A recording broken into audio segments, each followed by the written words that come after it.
This is the Pinole Blue podcast, where we talk with other food entrepreneurs and content creators on how they've built their businesses and audiences, along with an inside look at all of the ups and downs they've faced along the way. On today's episode, we talk with Lisa Nguyen from Telehuefood. She is a food blogger whose page has grown to over 700,000 followers, most of which has just come from this last month, with multiple videos over 10 million views. We were Lisa's first highlight video on TikTok over a year ago, so we're really excited for her to be able to share what this journey has been like. Thank you, Lisa, for being on.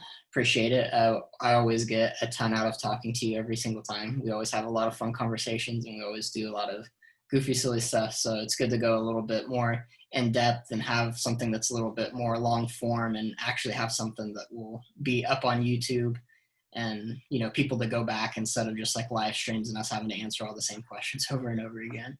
Yeah, for sure. I love how I'm like able to message you just randomly about random questions. Yeah. We just talk back and forth. It's always fun. Yeah. We always learn so much. It always helps to have other people that are involved in the same stuff, just so that you can bounce ideas off of each other and collaborate on stuff.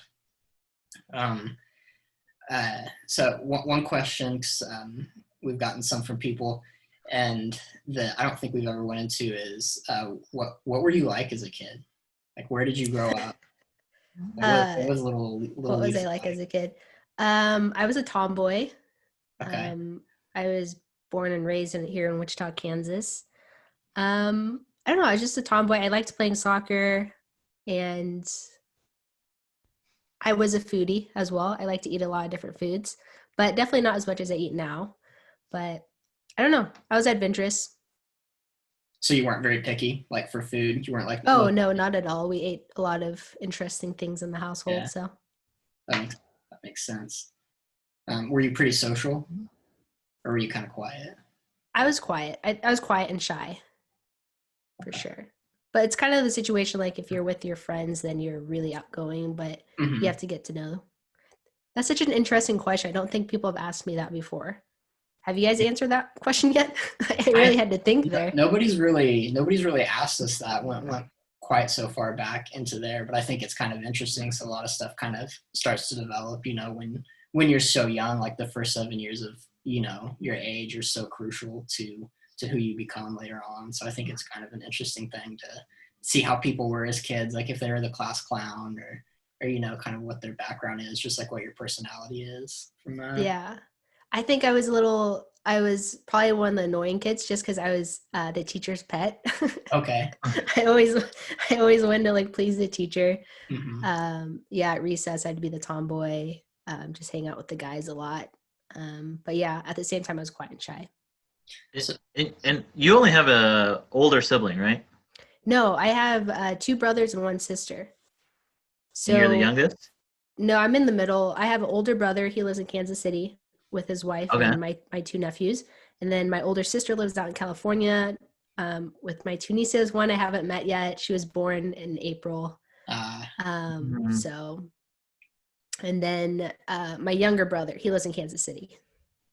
Oh, okay. Yeah, so there's 4 of us. And how was it growing up with such a big family in a household?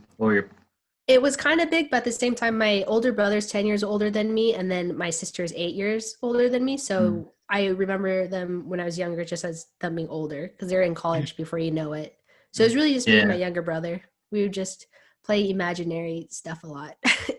Gotcha. But, yeah. So you said that your brother in Kansas City has his own like restaurant, right? Mm-hmm. So, yeah, go ahead. So were your parents like very entrepreneurial? Because you kind of went off and, you know, done this whole thing with your video stuff, and your brother's got his own thing. So did you guys learn that from them? Like what were they like kind of with that stuff growing up? Yeah, I think we definitely learned it from our parents. They came over to the US in 81. And they kind of worked from the ground up, you know, worked really hard, and they have rental properties that they have bought, and they've been taking care of it. So growing up, whenever we needed to go clean a rental house or something, or go take care of something, if my dad had to go fix a heater, he would take me along, and I would just kind of be standing there watching him. So I think we definitely learned it from our parents. he's got that. And then, that's probably where I learned it from, I would say. I guess when you see that it's possible, that's when you start opening your options and your opportunities. What did your parents work in? They worked they work at Learjet. My dad So they're both retired. aerospace. Yeah, my dad retired a year or two ago. My mom's still Okay. working there. Yeah. What got you interested in food? Like, where do you think the first food, seed got planted in your mind?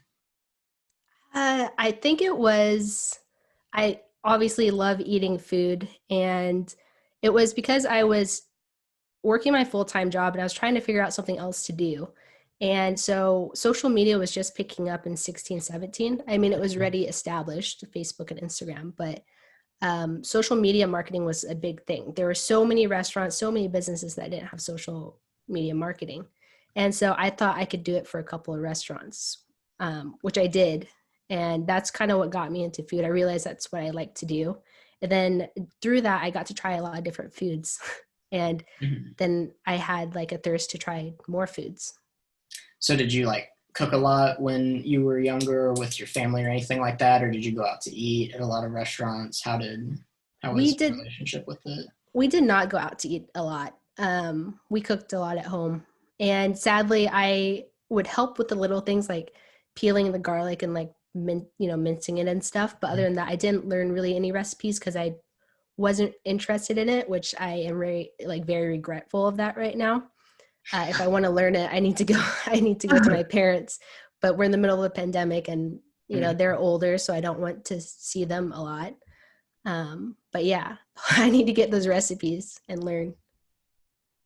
Gotcha. What's your mom say now when you ask her for advice for cooking? I don't ask her advice on cooking most of the time because I'm not cooking that many like Vietnamese dishes, which I want to get into. But I think it's just so crazy. I don't know if it's like this for you guys, but before 2020, I didn't know how to cook. I barely knew how to properly like cook an egg. And I would like go to all these restaurants and I would see them use like different techniques and stuff and cook all these different dishes. And I didn't need to cook really because I had all this food. But the pandemic like forced me to cook. And now, just like the past week, people have been messaging me on Instagram saying, thank you so much for your videos. You've gotten me into cooking. And for me, I'm so humbled because, I barely know how to cook myself and I'm just learning along the way with everyone. So I think that's really special. I've definitely gotten a lot of takeaways from your videos too. And I think I've, with us having to do our recipes and do these videos, that's how I've had to learn how to cook, is just based off the necessity like that. But I think it's kind of cool that your followers get to go along with you and learn along the way. And I think it makes it a bit more approachable, and it's like part of that authenticity thing. It's like you're learning, they're learning, you get to share those tips. And it's probably tips that people who already know how to do these things kind of forget about. It's just second nature to them. So when you first learn it, you're like, oh, this was really helpful. Yeah, for sure. I watch so many cooking videos on TikTok and you get like little snippets of each one and you learn something new. It's really cool. So for the food videos, was this like the original idea you had? You said, helping restaurants, or did you like kind of experiment with a couple different ideas to see if they stuck? Or with like TikTok stuff? Not necessarily with TikTok, just like when you first started to want to do videos for restaurants, like was that your initial idea? Did you want to have some people are like, I want to have some type of side hustle, but I don't know what, so they kind of experiment with a few different things? Or did you always know like video, food, both these together, and then just ran with it? Or like, how did you kind of get into what you're doing? Yeah, so how it worked was I was doing social media marketing for the restaurants, and I was just doing like picture posts. But my roommate and I at the time, we decided to start a YouTube channel for the heck of it. So I bought a DSLR, and so we're shooting YouTube videos. So I had this camera. I'm like, well, I'm doing social media marketing for this restaurant. I might as well shoot a video and see how that goes.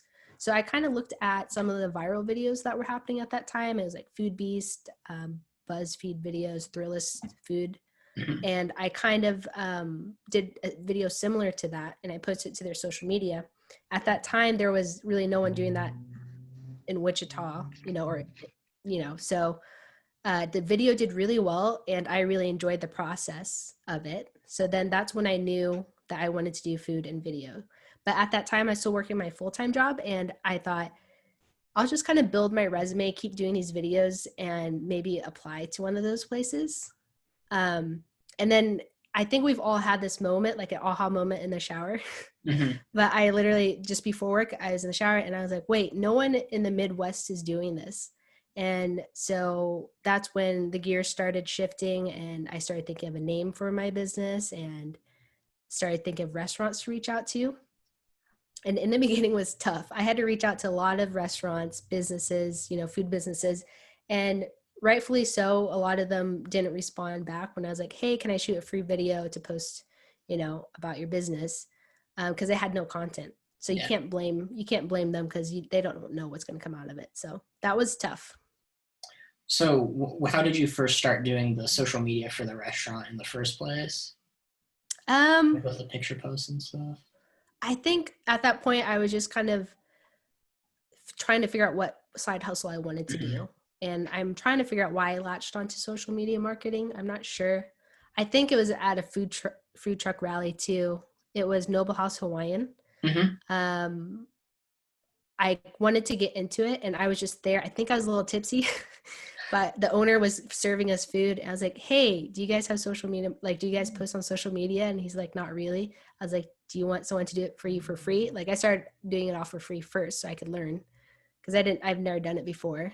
And that's how it started happening, really. He's like, yeah, just message me. And that was like direct. That was it. Nice. Who was your very first restaurant or video you did? Yeah, it was them. It was them? Okay, I was just making sure. It was them. Okay. So what was your original job that you had at this time? Like, what did you go to school for? And paralegal. I went to school. I went to Friends University. Yeah, Eddie's laughing. Okay. I went to Friends to get a criminal justice degree to become a police officer. Yeah, right. And wow, this sounds scary. Yeah, it did. So, but 3 months prior to graduating, I went on a ride along. It was probably like my third or fourth ride along that I've been on. I just wanted to go to get an idea. Not an idea, but more of it. But on that one ride along, the officer's just talking to me, and he's like, this might not be for everyone. I just got injured. My wife, who's a sheriff, just got recently injured. And so I don't know, he kind of spooked me. And then it's 3 months before graduation. I'm like, I don't want to do this anymore. And I'm like, well, shoot.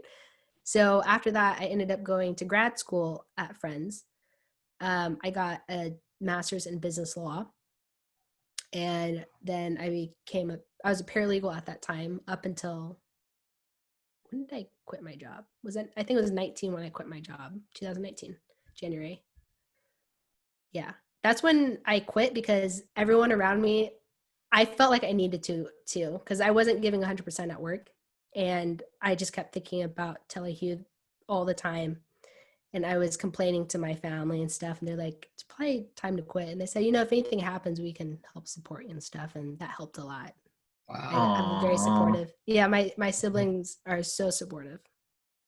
So what was the moment that you had that you decided to go all in? Like, was there a single moment that it had, or was it just those little things like that built up to it? I think it was little things for sure. But I wanted to also make sure I was making income off of Facebook too, and with my part-time job as well. So I didn't do it like, I'm not making any income, so but I'm going to quit my job. Had to be somewhat responsible as well. Okay. So you kind of waited until you had something somewhat established and had a little bit of income, and then got a part-time job to supplement it? Yeah. Okay. What was the part-time job? It's working for an online ordering company out of Kansas City. My brother's actually one of the founders. So. Oh, I didn't know that. Okay. Yeah, so it's kind of his other business. So still food related and everything like that. Yeah, still food related. Gotcha. So you decided to switch career paths a little bit. So for you, what do you think the definition of success is for you? And do you think that definition's changed over time? Man, you guys are doing some tough questions. We should sorry we didn't give you a fair warning. No, it's all good. Success. I don't know. I think my goal, it always just shifts. It always changes, like what I want to do. And my initial goal was always to bring exposure and highlight family-owned restaurants on my page, because they might not have like the marketing budget or whatever, or even the following on their social media. So I wanted to bring exposure to them. But now with the pandemic, it kind of shifted everything. And now I'm like wanting to cook at home more. Mm-hmm. I'm wanting to try different things. And so it's always shifting. I still want to travel this year if I'm able to, after, we get the vaccine and stuff. I still want to travel to Asia and stuff. So my end goal is just to build a community on all my platforms, a safe community, I guess, for everyone to come and just not get political. Yeah. Just a safe place for people to watch videos and have fun, learn about new places. I still want to bring, help to the restaurants and stuff too, but I haven't been able to go to restaurants as much with the pandemic. Yeah. I'm sure that will ramp up soon. So the page that you have has definitely had, I'd say, a lot of success. So what are a few reasons that you think that's happened, that's contributed to kind of the rapid growth that you've seen? I would say the most important thing is being consistent. Because I'm posting every day on TikTok. And so eventually one or two of those videos are going to do really well. So I'm trying to stick to being consistent, knowing that this may happen. So I think being consistent and staying within my niche is helping a lot. Is it niche or niche? I guess I think in London or Europe, it's niche, but in America here, I always hear niche. Okay. So I think you can go with either one and people generally know what you're talking about. Okay. So niche. But staying within my niche and just being consistent, and just doing a variety of different things. I guess I'm very lucky that food is really broad for me, so I can test a bunch of different things. So like I was saying, it seems like, especially even the last few days or week, you've grown massively. So a lot of people probably look at it and feel like, oh, it's an overnight success. Like you just had all that stuff. So do you feel like it's an overnight success? I do think I don't know, sometimes you have that imposter syndrome, but at the same time, like, dang, I've been posting every day for a long time. And a lot of work goes into it. So I try not to think of it that way. But yeah, all it takes is one or two videos, and like it started with the tortilla video when I got back to Wichita. Before that, it was my nephew talking, just his voiceover, and then some random video. There's so many random videos I just take off, but I did not expect the tortilla video to go crazy like that. And just ridiculous. Yeah, that's... I was going to ask, when you do these videos, like, is your idea just to get it on a video out every day, or do you have a feeling which ones are going to do better than others? Because I do know that a lot of people get frustrated that they think like this video is going to do the best, or they try to get the top chef or the top product or top restaurant and it doesn't go as well.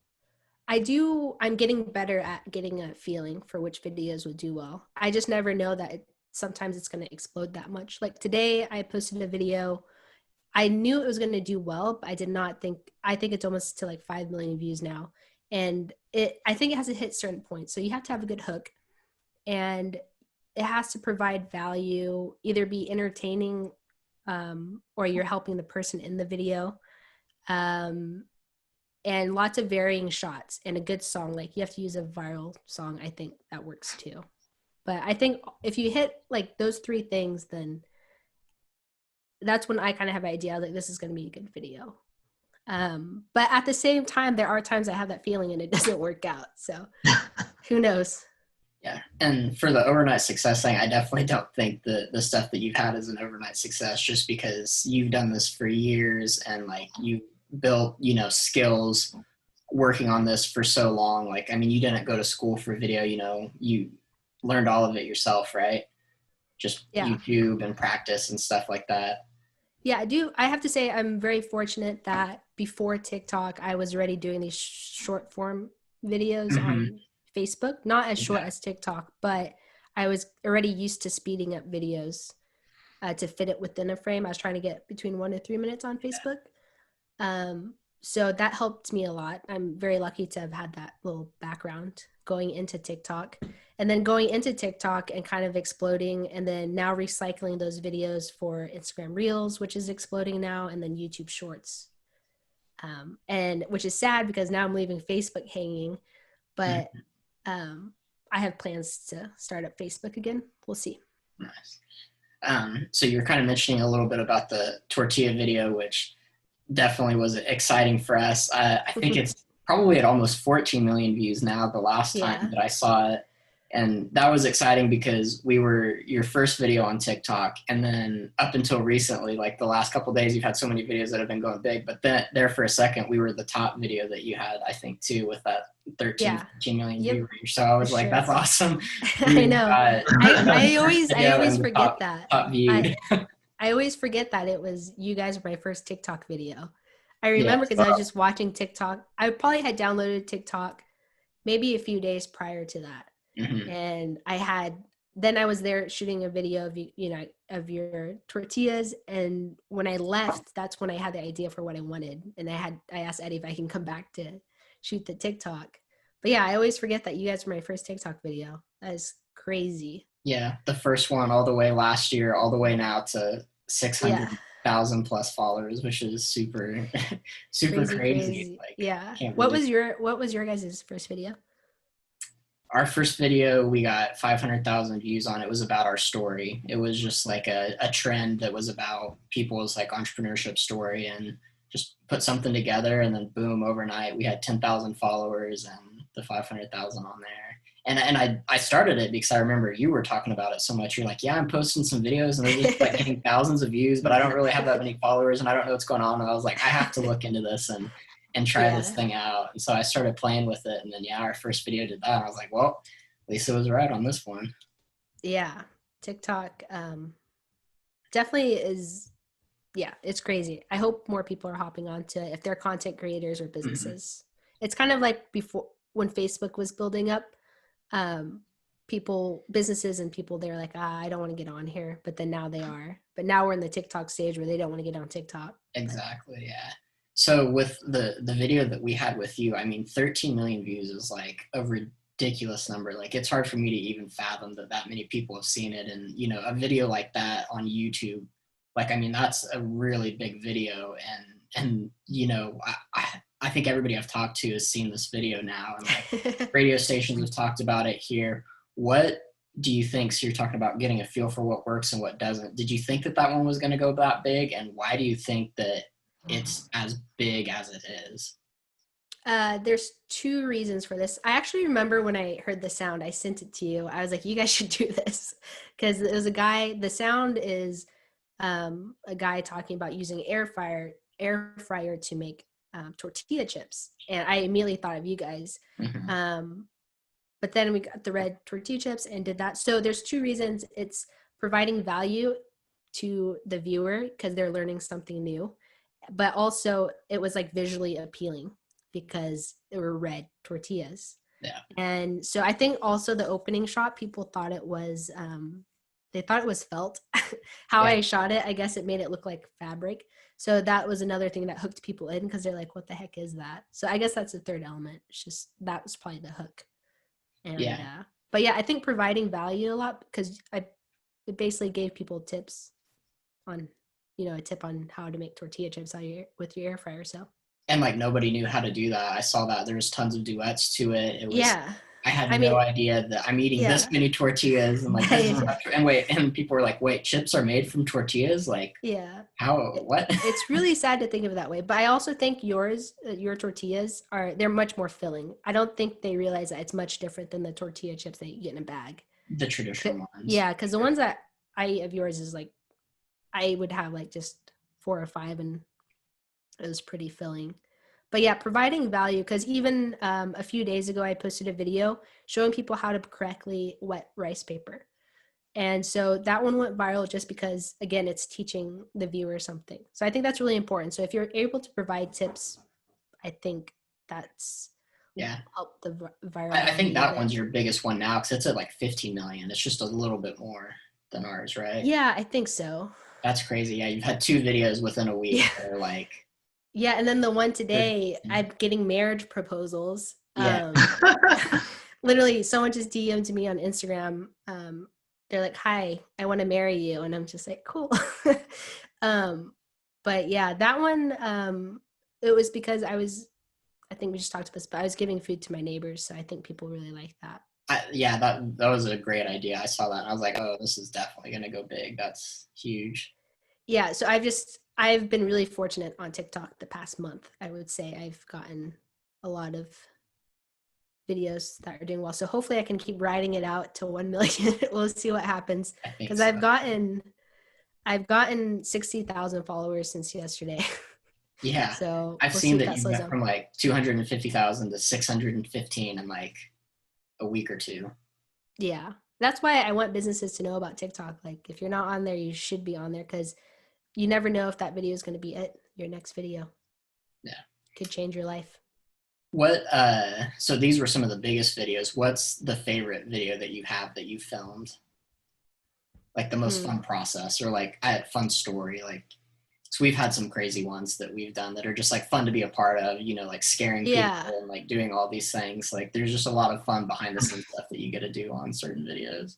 Yeah, I don't know. I think I like the ones with my roommate a lot, Holly. Just random ones that we do. And just like the crazy ones. So the ones where I am doing one of my followers' suggestions. So they might think of something crazy and I do it. And so the people in it, some of the comments are people that are really mad.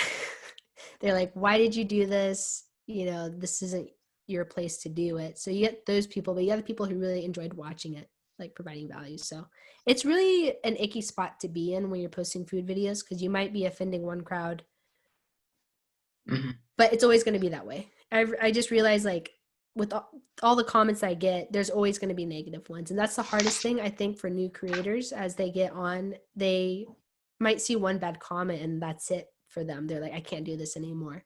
But you have to realize that there's always going to be someone who doesn't like your content no matter what. So especially at the point you're at, you know, 600,000 people, 20 million likes, like you're going to get something negative. So is there any like specific thing you found to deal with those negative comments or what's your personal philosophy on dealing with negative comments? I do what Gary Vee says. If you guys don't know, Gary Vaynerchuk, he says that if they took the time to type out a negative comment, there's something wrong in their life. Like they're probably going through something, you know, they're negative that, you know, you just don't think about it. You know, the harder ones for me to get over is if I offended someone. That's hard for me to get over personally. That just happened a couple of weeks ago and it was really hard for me to get over that. But yeah, I don't know. So what's the biggest controversy that you think you've been involved in so far? Because it happens at some point when you don't mean it to. Like, I mean, even, you know, we've had that happen like, oh, this went way far beyond what we ever thought it was going to. And when you're a content creator and you get that many eyeballs on you, it's bound to happen. Yeah, there's been a couple instances. One of them, the first time I think I felt really like, I felt like people were really offended was I did this video where I told, it was a trend where it says you need to do this, whatever, but you have to do this. And I told people you have to upgrade your ramen. Just, you can't eat, you got to stop eating boring ramen. You got to add an egg, or I added a whole list of things you could do. People were so mad and they said, you know, some people aren't rich, you know, we may not have this at home. And I felt so bad. I'm like, I didn't mean it in that way at all. And so I had to issue an apology. I'm just like, guys, I didn't mean it this way.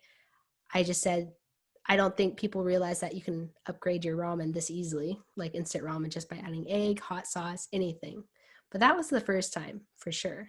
Yeah, I think our video, it was the same trend. We got a lot of backlash for that because we talked about tortillas, store-bought tortillas versus like kind of ours, and it was the same thing. It was like people don't have all the money to spend on these tortillas, and it was just like what you said. It wasn't like we were trying to do anything. It's just that's how the trend was. But what would be your advice for companies, people, individuals that have to deal with a controversy like that or offend people? Like, what would you suggest the best way to go about that is? Well, first, I think, because I just had one a couple weeks ago, Mm-hmm. I used an audio that was offensive. And I think first maybe send it to a few people and see what their process is, even if you think it might be a little offensive. It sucks for me because I didn't find it offensive at all, but it was on a video. Mm-hmm. And so, but my advice would be, I guess, to put yourself in their shoes, first of all, and see it from their perspective. Don't get defensive right away. And then issue an apology if it really is, if you see from their point of view, like what they're seeing. So I was able to see, yeah, this sound is offensive, especially in this, day and time in this climate. And so I just issued an apology in the next video. But at the same time, you just kind of have to let it go. You have to stop thinking about it, or you're going to be scared to create content. And if you're scared to create content, you're going to start creating boring content. But yeah, luckily I was able to make it out of that unscathed. Yeah, Let's see. That's good advice. Yeah. Yeah. Especially, just wanted to touch on that 'cause people want to create stuff, and we've got such a bad cancel culture that goes on sometimes. So, hearing what other creators have had to deal with and how they've gotten out of it, if they have, is always super good. What did you guys do?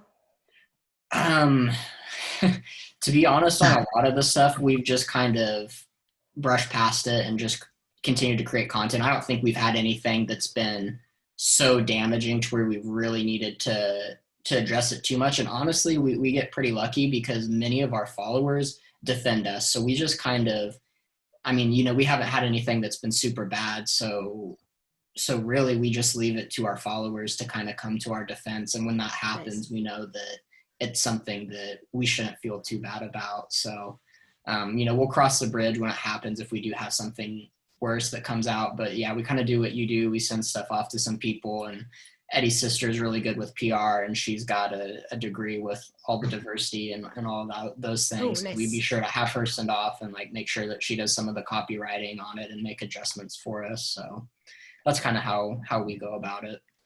That's nice. That is really handy. Yeah. So you always love to do a lot of spicy challenges. So I'm kind of curious, where that started and where this interest came from. I think it just started because I was eating spicy ramen. And to me, it wasn't spicy because I've grown up just eating the spicy instant ramen. And then people would start suggesting more stuff to do. And then Thai Orchid came out with this spicy challenge. Thai Orchid is a Kansas City restaurant. And I'm pretty close with the owners, and he was like, I kind of have this idea. I want to do this spicy challenge. Would you be interested in it? And I'm like, sure, why not? I already do spicy stuff on my page. So but before doing that, what had been the spiciest food you'd had? The death nut challenge. Oh my gosh. Don't ever do it. Don't ever do the death nut challenge. If you cannot do spicy food, do not do death nut challenge. So for the people out there, please explain to them what this is. Okay, so you get this box, and there's 5 tiers of nuts that you have to eat, peanuts. And each tier, there's probably 4 to 5 peanuts. And starting at the bottom tier, it's their least spicy one, and it gets gradually spicier. And what you're supposed to do is you're supposed to chew on it and leave it in your mouth for 15 seconds. Then you swallow it and then move on to the next one. And so I did this with my friend Holly, and she's a trooper for even agreeing to do it with me. She can't even do spicy. She sriracha is spicy for her. Mm-hmm. Oh my God. So I told her, you do 1 peanut of each level and I'll do the rest. And she's like, fine. And somehow I made it to the end. She dropped out at 3 or 4, I think. But each level I begged her, I was like, please take more than 1. And she wouldn't do it. And so she immediately, while I'm still finishing the challenge, she's chugging milk. We had cheesecake in the fridge. She was laying down on the couch, in pain. And my mouth is in pain, but my stomach hasn't felt anything yet. I think because I just have a stronger tolerance for spice. but I felt the head spice immediately, and I Oh my got through it. gosh. Yeah, and I was like, that wasn't that bad. And then I woke up at 4 a.m. the next day with the worst stomach cramps. I thought I was gonna die. I literally got out of bed and just curled up on the ground. I'm like, this hurts so much. Oh, And I had my phone next to me in case I needed to call one of my roommates, like, we need to go to the hospital. But I made it downstairs. I made some lemon water with ginger and stuff. Eventually it got better, but it took at least an hour for it to get better. I was just curled up on the ground. It was horrible. Ugh. Don't do the death nut challenge unless you want to be in pain. okay. What's the spiciest Wow. challenge you guys have done? Probably the one with you, I would say, is the spiciest one The that I've 2 times done. spicy. So not too much. Yeah. Yeah. Same for me. I've had a lot of spicy food in my life, but it's never been like a challenge. Yeah. But that one for sure with you, I guess, where it was an official challenge. Mm-hmm. You guys did good. I'm Yeah, surprised. it wasn't. I think I built it up because we knew about it for a little while, so I kind of built it up in my mind. I was like, "This is gonna be so awful. This is gonna suck." And then when Yeah. we got to it, I don't think my lips burned quite as much as I had thought they were going to. I just kind of ate as much as I could, just without touching my lips. So I think that helped a lot, just to burn for a while. And the next day, yeah, definitely, I woke up kind of like you. I was like, they're awful. I feel like I have awful in my stomach. So we'll have to do that again soon, right? Yeah. Well, we'll have to do round 2. Yeah. Round 2. Okay. When you guys hit your next milestone. Yeah. Okay. Or maybe when you hit 1 million, you'll probably hit 1 million before we hit our. We'll see. How important do you think innovation and creativity is, and what you do for your videos, and how do you get into the flow state to kind of think about the ideas and be different? That's tough. Creativity is very important, I think. I also think it comes with more experience as well. So the more food videos or whatever niche you're in, whatever more videos that you do, you're going to get more ideas. And lately, in the past few months, I've been getting so many ideas. I just have to write it all down. Like, I have so many. Even if I have like a caption or a phrase or anything, I'll write it down immediately, because if not, I'll forget. And I never used to be like this. Like, I would remember if it was something. I just didn't have this many ideas going through my head. And then I just have to like pick through which ones that I think will do well and just do them.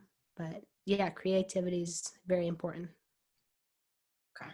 Do you have any like hacks that you do to try and get into like a creative state or anything like that? Or you set aside a time, or like, does it just kind of come to you and you do it whenever? Yeah, I kind of on Sundays, I put out a list of what I'm going to post. So I know what I'm going to cook that day and then what I'm going to post the next day. But the past week has been thrown off kilter, because sometimes you get a viral video and then you don't want to post right away because you want to let the video before it ride out. But I have been posting like the next day after. So I'm actually behind on content. I have more that I have filmed than I have edited and posted. So that's throwing me off right now. On Sunday, I'm going to have to sit down and figure out what I'm going to do. Am I going to just post more each day, or am I just going to save these for another time? Because right now, priority is my spicy challenge that I'm doing. People are expecting each day for me to have a video on that. So that's priority. So prioritizing is very important, but you have to be able to adapt as well if you have things come up.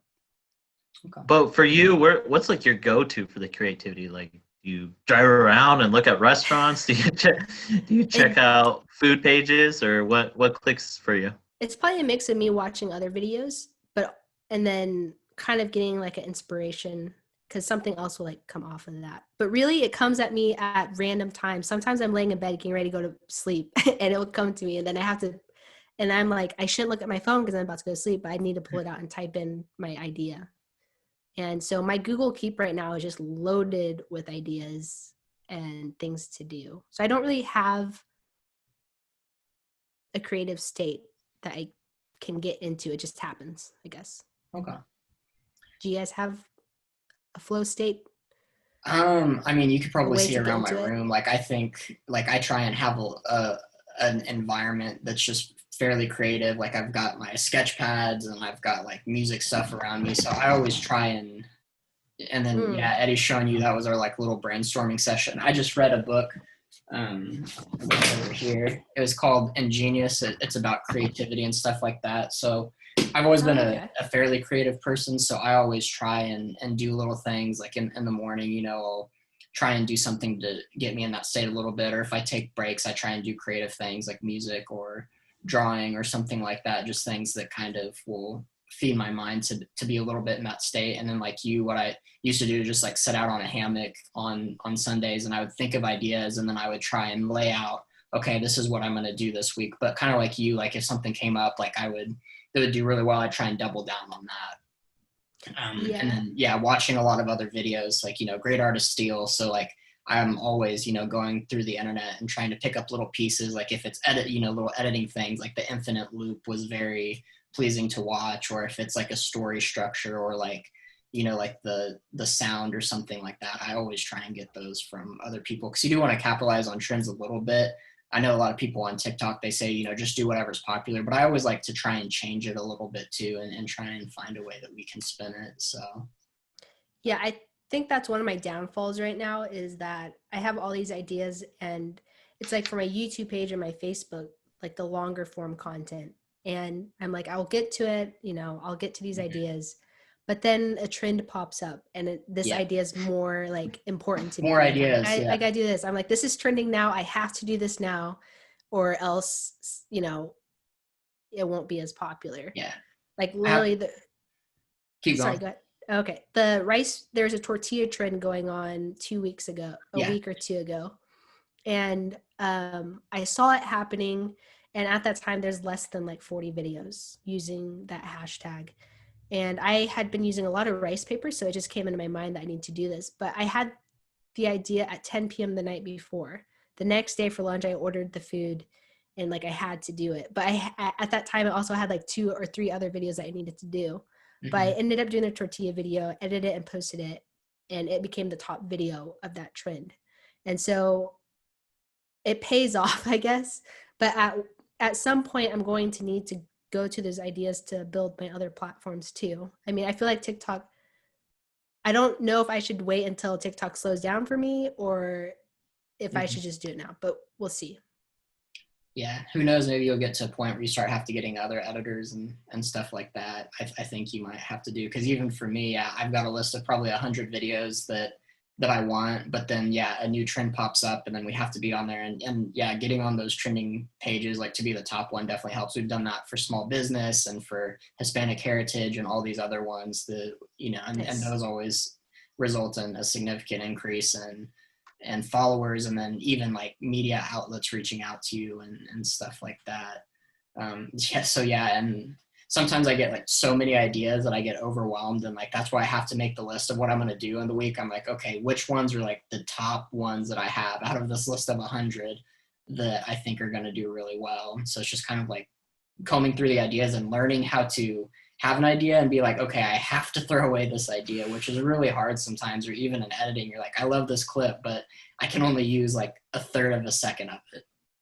Yeah. So those things are always really hard. Creativity, you know, being in a creative wise and just having to toss out something is always really hard for me. You're already like figuring out, you're narrowing your video ideas, but then you got to narrow down the videos inside the video idea, which sucks. It kind of gets exponentially smaller and smaller. Yeah, for but sure. That's also how people consume content now.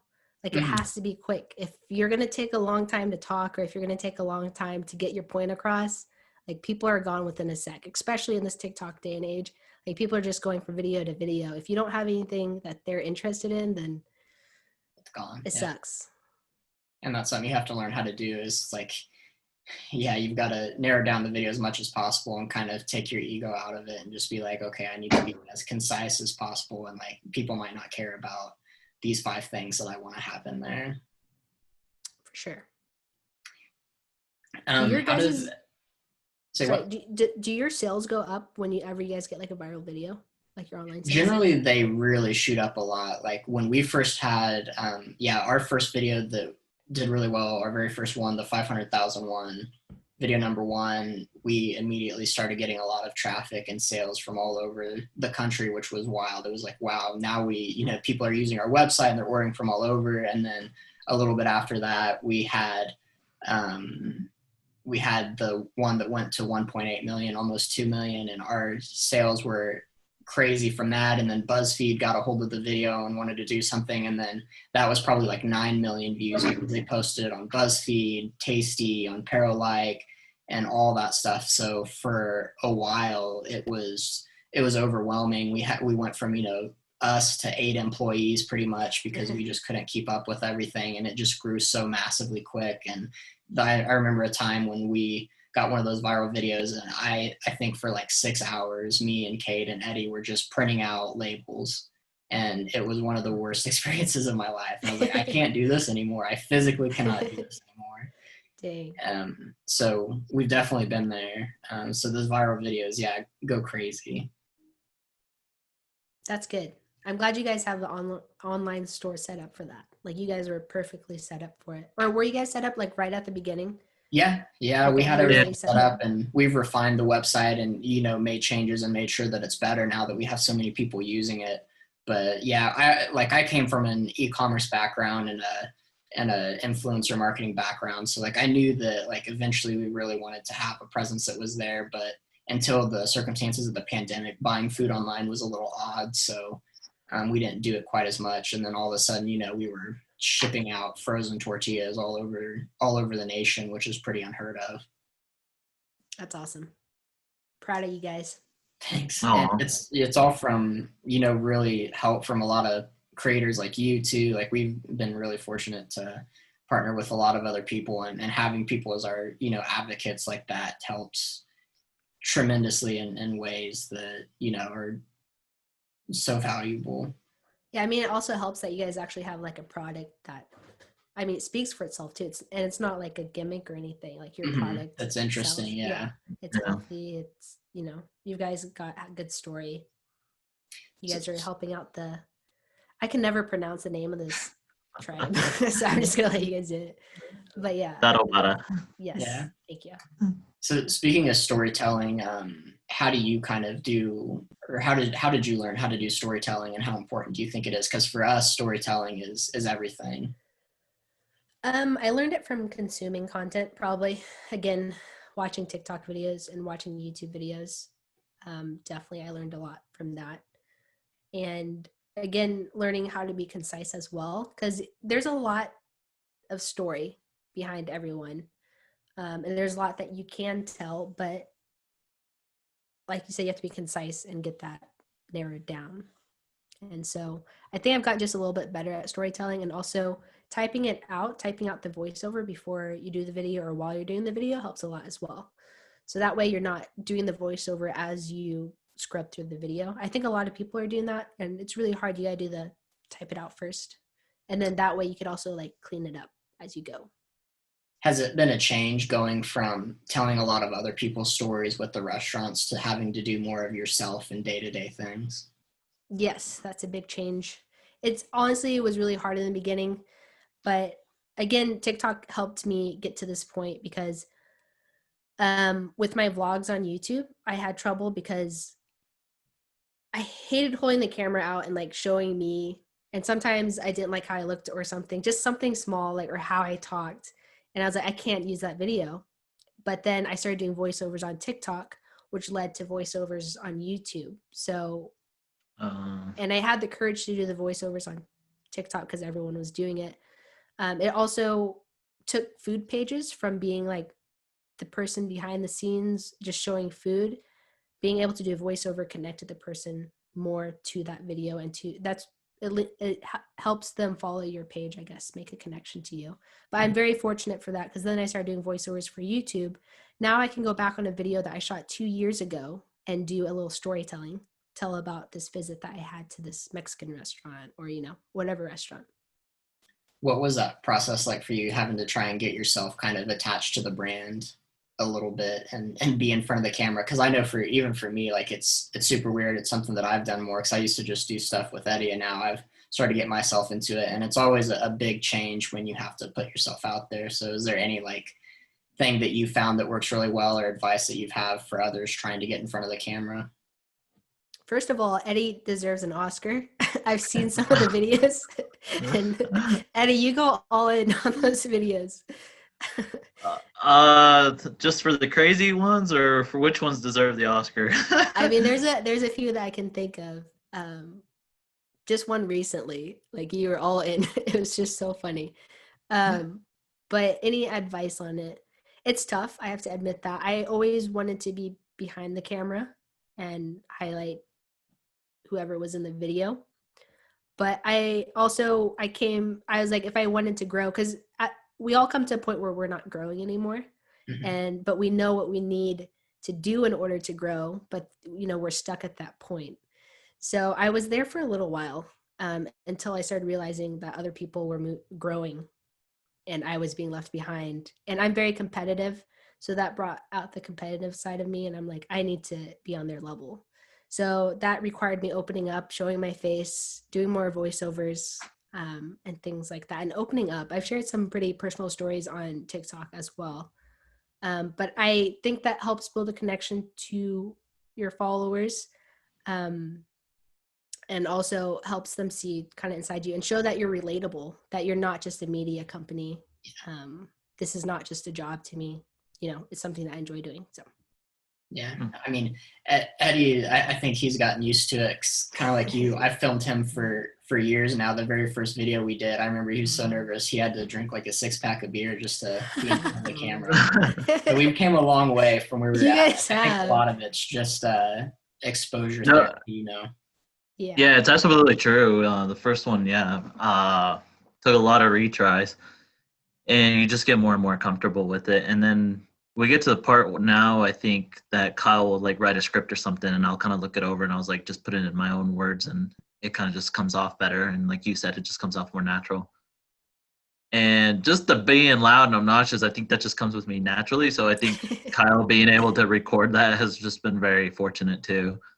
One thing I wanted to ask, since you shared a lot about with your brand and stuff that I think we didn't touch on, is tell us about the name Telehu, how that came along, because I know a lot of people don't know, and what your parents thought about it when you dropped your being with your awesome job and dropping everything they're doing this, because I think a lot of people don't know about that either. They see you and they're like, oh wow, she puts a lot of content, she's doing awesome. Yeah, so the name Telehu, it was about a 2 to 3 week process of me talking to my friends and my family. I have a friend, Hannah, and she's kind of in the digital, marketing world. And she was able to help me. We kind of sat down and had a brainstorming session, and we kind of narrowed it down to this. So tele means video. It means transmitting video over space, things like that. You think tele, you think TV. And hue is a variety of colors, a variety of things. It's also how you pronounce my Vietnamese name. It's kind of slightly different. My Vietnamese name is Hugh, and it's Telehu. But so I combine those two things. I am transmitting a variety of videos, ideas across platforms, I guess. And then I have my name in there that not a lot of people know about. So I thought that added a nice touch. And my parents didn't find out until I posted it on Facebook. Oh, no. I didn't tell my parents. Yeah. So was it really January 2019 that I quit my job? I think it was 19. But 2-year anniversary. Hey, it is. Holy crap. Wait, no. Was it 19? I guess it was. Okay. So it's my 3-year anniversary of Telehu. And then, 2 years of quitting. Okay. Yeah. So I just changed my status, now working at Telehuefood the next day. I think it was like February 1st. And so my mom commented, everyone's like, congratulations. My mom's like, what? She commented that. And then she calls my phone, but I was driving in Kansas City and I didn't really want to, deal with that. So I didn't pick up. But then she called my younger brother and was like, what's going on?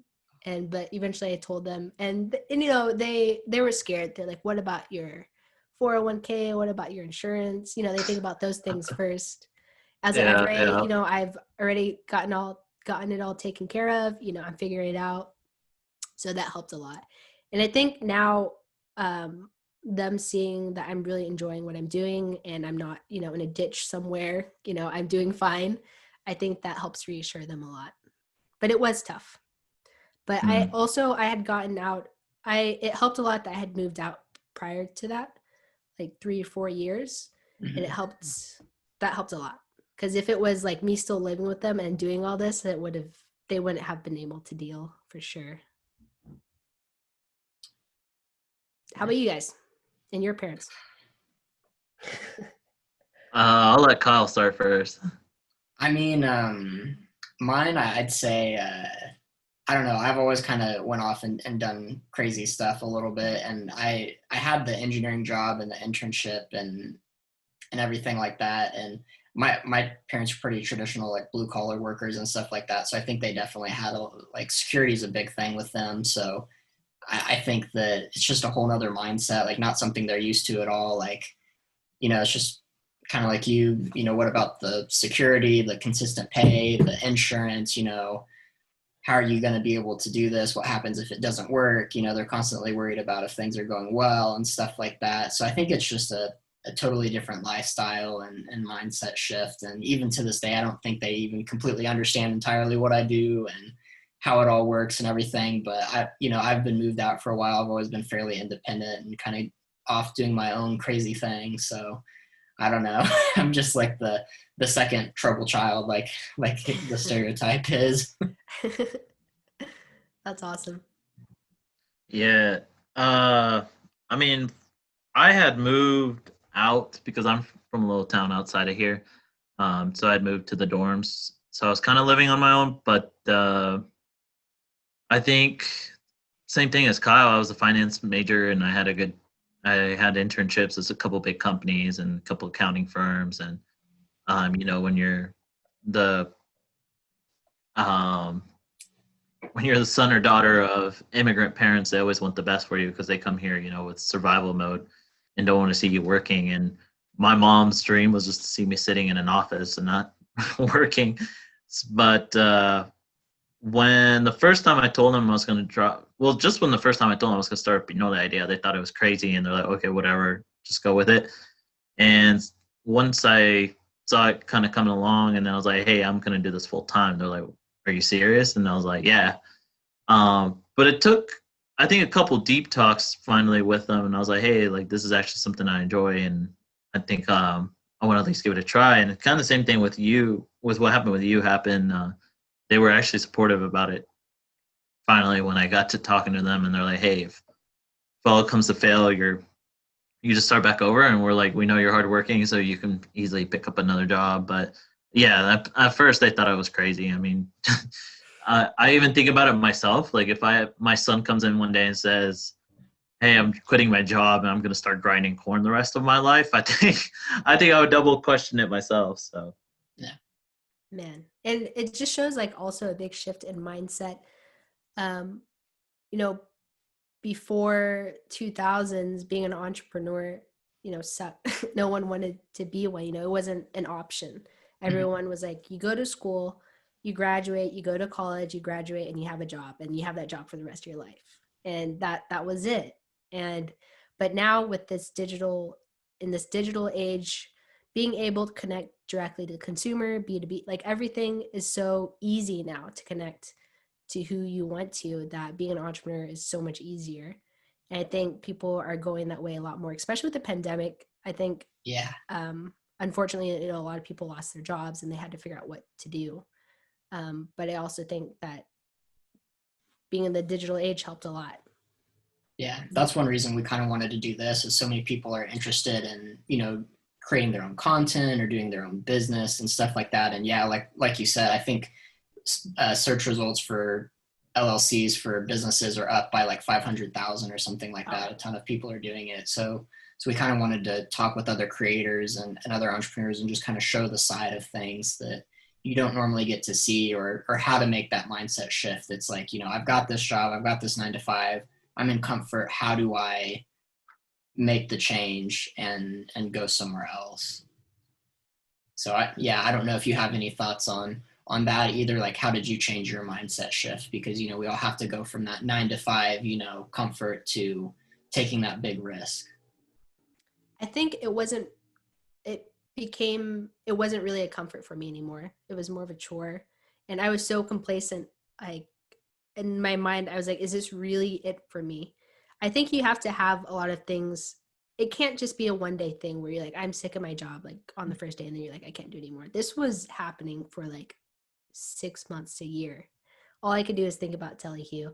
And I just, it wasn't comforting to me anymore. And then add on with the support of my siblings and my family, they're like, hey, do this, we know that you'll be great at it, you've really been doing, you know, a good job, along with like my friends I made along the way, like the restaurant owners. I've made friends with a lot of people, and it's been amazing. Like you guys, I take that out, like you guys, the friendship with you guys is awesome. But having so much support, it was stupid for me not to do it. Really. I mean, would you rather regret not doing this? Because here's the thing, if this doesn't work out, I can go back. Mm-hmm. You know, I can go back to that job being a paralegal. It's fine. But what if I had stayed at that job and then regretted? I wouldn't have had you know, have anything that I have now. That would suck. Regrets suck. Yeah. How old were you when you decided to change jobs? 27. Right, I'm turning 30 this year in June. Which is crazy. I always forget that. Yeah. 27. Just in case those people doing the marriage proposals were wondering. Yeah. Well, I asked because I feel like a lot of people we know kind of went through this quarter life crisis around 25, where, you know, I had one friend take off, completely quit his job, go to Yellowstone. I had one friend quit his job in Kansas City, go to Washington, and they all like went and did these, you know, nature jobs where they're working in national parks and stuff like that. Or other people have quit and decided to do their own jobs. So I think people, you know, they get out of college and they get that job that they thought they always wanted, and then becomes Groundhog Day, and they're like, whoa, like I got this job and this isn't what I wanted, and what if this is going to be the rest of my life? And it's this really, you know, why am I doing this? And you just go through this really weird like crisis, pretty much like existential crisis of like, why am I doing things? Am I actually happy? And yeah, I do have to credit a lot of this, I keep forgetting this, but a lot to my therapist. I started seeing a therapist in 2016, I think. And it was funny how it happens, because I could not stay in a relationship longer than 3 months. I'm like, I've got commitment issues or something. Okay. So I wanted to see a therapist. And so I saw her, I told her the reason I was there, and you could visibly tell she was annoyed. She's like, seriously, that's what's wrong? She's like, you're just young, you know, you haven't met the right person yet, you know, whatever. But then in that same first visit, like we got into like some serious conversations, and I cried during that first visit to a stranger, which I don't cry in front of other people. Yeah. And like, she just like opened up like everything, and just, I was so raw. And then, so I saw her for 2 years, just on and off. And she was very instrumental in helping me make that change as well. Without her, I don't think I would have actually done it as well. I keep forgetting that too. She has no idea too, probably, that she made such a big difference in my life. Yeah, you should definitely tell her that. That's awesome. I think that entrepreneurship and, you know, being an influencer, doing all this stuff, a lot of it is the people forget about is a huge journey of just like self-discovery too. You have to learn so many things about yourself. You have to have such a level of self-awareness when everything relies on you, that you really develop as a person because of that. So therapy for some people, you know, they're listening, want to do things, might be a really good place to start and just kind of get to know yourself and what you want out of everything. I totally agree with that. You talked a little bit about meeting a lot of cool people. What are some other like really awesome, cool people that you've met along the way that you can? I've met a lot of foodies. Danielle and her husband Leslie in Kansas City. She's in a lot of my videos that I post on Facebook. Yeah, I recognize her. Yeah. Yeah, she's amazing, and Leslie's amazing. Her husband. she's just got the personality for it. She loves food and she has the best phrases. She just knows what to say. But that's a really good friendship, that I've made. And just like being able to, if I have a question about a certain cuisine or something, being able just to message the person because I have a connection with them has been really cool. Or if like a restaurant, they'll message me if they have a question about social media. Mm-hmm. I think that's really cool that they reach out to me just to ask a question. But that's awesome. Yeah. And you guys? What are some other creators that you'd like to meet or collaborate with in the future? Most of these are TikTok creators. But the Golden Balance, he's on TikTok and he seems amazing and his food looks amazing. Mm-hmm. But I was fangirling really hard. Was it just yesterday? I don't know if it was just yesterday. It might have been just yesterday. But Chef Ming, I don't know if you guys know him. He had a show on PBS. I used to grow up watching him all the time. I'd watch Arthur and then his show would come on and I would watch it. And that was years ago. And I saw one of his videos on TikTok like a few weeks ago, I think. And I followed him. Like, that's so cool. And I started commenting on his videos. And he followed me yesterday. And he's replied to a couple of my comments because I've been asking him to cook gourmet instant ramen. And I'm like on day 8 or 9. And so he's like, I'll only do it if you duet it or something. And then he followed me and I was like, I was fangirling so hard. I still am too. I just think that's amazing. I would love to meet him one day. Really just any of the creators that I follow, if I could just collab with would be amazing. Just get to talk with, Yeah. And it sucks that we're in this pandemic. Yes. You're not able to, but I also think like if we weren't in this pandemic, I wouldn't have done this. That sounds weird.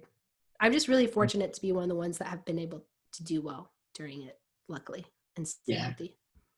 Yeah, connecting with all the influencers has been really great. And I think that since everybody has kind of grown so fast on this platform, it's like different. There's different egos here than what there are on other platforms that I've experienced. Like I feel like everybody's very collaborative. Like, the Korean vegans followed us. Like we've had a lot of big creators follow us, Moody Foodie, and like all of us have gotten to talk to each other. So I'd really like to organize something like where we all get to talk to each other. Cause I feel like even us, like we've got a lot of mutual people that kind of, we all follow and everything like that. And I think that will be a really fun time for us to all kind of, get a connect in some way and relate with one another and whatnot.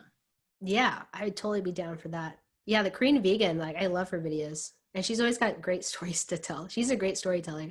Yeah, her videos are absolutely amazing. I think I want to start doing more of like cooking videos and us telling our stories because I think we forget about a lot of the stories that we have, even the small ones, and just all these little things that have happened to us. And I think that'll be a great way for us to kind of go and tell those stories and still be able to show like the cooking and the food and everything like that. Yeah, I would love to hear those stories, whatever they are. What do you think high school Lisa would think of yourself now? High school Lisa would be very surprised. I remember I have a lot of like high school friends on Facebook and Instagram. And I mean, I was pretty quiet in high school. I think I was more immature than a lot of other people, just thinking wise and stuff. But I would have never I would have put myself out this much, like out there, just on social media and stuff.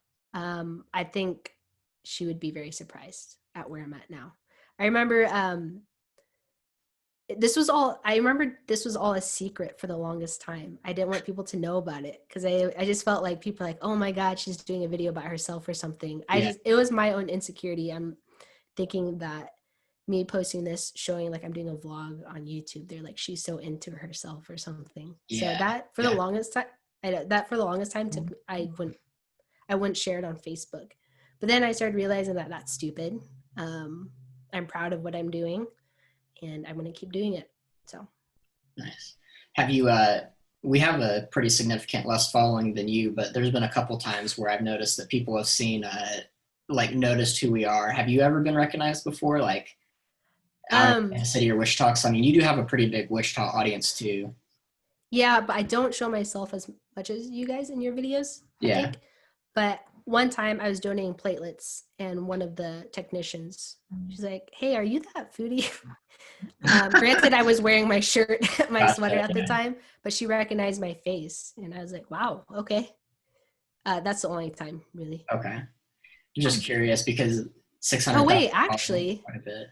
this was actually a long time ago. There was a truck that parked next to me, and someone yelled out "Telehuefood," and I've totally forgotten about because also a part of me was like, maybe I imagined that. I don't know if Oh, that happened or not, but interesting. yeah.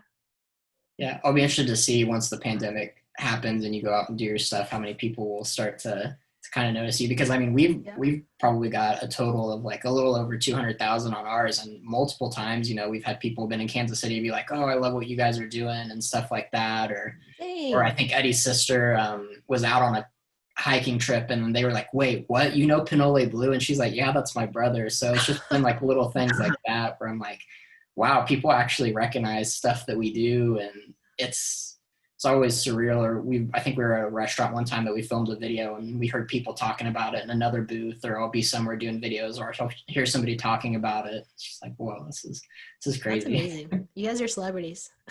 Yeah, or we've had people You guys are fly gonna have to out. start wearing like ball caps and start hiding Yeah. yourself. That's awesome. Sometimes the mask has been a good thing, especially like Yeah. at gas stations or restaurants. Yeah. No one coming up to ask for your autograph. Well, yeah, I mean, we've had people No. fly. Oh, we've had some, That is some crazy. people fly to That is meet us dedicated and followers. do all that. So. That's amazing. Yeah. And then we did, and then we did that meetup in Dallas a little while ago too, where we had a lot of people come out just to meet us. So I think that'll be something exciting where we can maybe go to some cities. Because I'm sure that wherever, like Texas and California, those typical places, I'm sure you've got huge amounts of followers in those places. So I think doing some meetups and stuff like that will be cool once everything gets settled down. Yeah, for sure. One thing I wanted to ask, Lisa, I was thinking while you're talking is, how did we meet? Was it, I think, and then it kind of clicked in my head. I think Julian posted your video, right? And then I reached out to Julian. I think so. I think that's how it worked. Yeah. I remember Julian, seeing her videos, and then I looked because one of the videos popped up, and I was like, wait, this restaurant's like local, and it's got a lot of videos, and and then or it's got a lot of views on it, and I checked it, and then I think it was Lisa's Facebook page, and it had like 11,000 follows on it. I was like, how have I never seen this or heard of this? So I was like, we need to message her and get her to come out, and so we can all like collaborate and do this video and things like that. So I think we messaged because I was like confused. I was like, I don't know if she charges for this stuff or like how this whole thing works. I was like, but whatever it is, like she's got a good following and it's all local, so we have to have her come out and do something. Yeah, and I'm so glad that was 2018. You're doing Probably, your yeah. It was for your Yeah. blue tortillas first. But yeah, it was Julian. He and I trained in Krav Maga together. So we were pretty close friends, and yeah, I think you messaged him, and then he messaged me, and then I think that's how all that started. Yeah, I had to ask him. I was just like, because me and Kyle were like, well, yeah, we see this girl. She's posting all these videos. And I'm like, does she charge? So I was like, well, let me ask Julian. I know Julian well. So shout out to Julian. I'm sure he's going to listen to this. But yeah, that's one thing I was thinking about, how we met. Yeah, for sure. And that's still a struggle that I deal with too. Not as much now because I'm making money across platforms, but I never wanted to charge the people that I feature on my page because it just didn't feel genuine. I felt like if I charged, then people would think my video is biased. But at the same time, people are like, you're a bad business person if you think that way and you're not making money. But then I started monetizing. I was able to get Facebook monetized. So I was able to get kind of both, the best of both worlds. I got to help feature these businesses and also make money at the same time. So I'm very fortunate that I didn't have to go that route. There were times where I was like, I wonder what I should be charging for these. And there were times I was going to start doing it, but I never did, luckily. And I don't plan on doing it anytime soon. So, yeah. What's been the most fulfilling part of doing Telehue and being a part of the whole process? Definitely when I'm able to make a difference. Like sometimes the restaurant owners will reach out to me and say, thank you so much. We sold out, or we just had an influx of people come in. That makes me feel so good, that one video was able to help them. So that's the most rewarding part for sure, that I'm able to do this. And I'm very fortunate that that video also is creating content for my page. Yeah. So yeah. What are some of the key takeaways and like biggest things that you've learned in doing this? Be consistent and definitely be yourself. Because I think what happens is people will post some content and it's not really them. And then they have to create that persona forever. And then they struggle because they have to go back and forth. So I think be yourself from the beginning. Be open to collaborations. Like you said, the TikTok community is growing so quickly and differently that people are open to collaborations. I think some other people think they see it as competition. Mm-hmm. But yeah, be open to collaborations, be consistent. Yeah, I like what you say with be yourself. I feel like that's one reason why TikTok, I feel like, you said maybe it'll die down. I think there'll be more people on it, and so maybe it'll be a bit harder for the views, but I think it could be a platform that could be around even longer, just because like with Instagram, everything's so fake. I feel like, and with TikTok, it's all about authenticity. You don't have to have your hair done up. You can be in sweats and do whatever, and you can just be yourself and be who you are, and people relate to that so much more. And I feel like that's more sustainable as a content creator, because you can just wake up in the morning and do it. You don't have to Photoshop these things, pretend like your life is so glamorous. It's like you can show the good, the bad, not be perfect, and it can still be content that does really well. For sure. And that's why it's definitely going to be interesting to see what happens to Instagram, Facebook. Right now, I don't see Instagram going away anytime soon, just because their Reels has really stepped up the game. Mm-hmm. You can post your Reels now and get a lot of reach. So I think that's going to keep a lot of their followers. At least it's keeping me for now. But you said it, like you said, it's very polished. Mm-hmm. Everyone wants to make like the perfect post. But I also think now it's going to be harder for people to get sponsorships or accept sponsorships, because it's not going to have the effect that it used to have. I think businesses and brands are going to start going to TikTok to do more of their brands and stuff.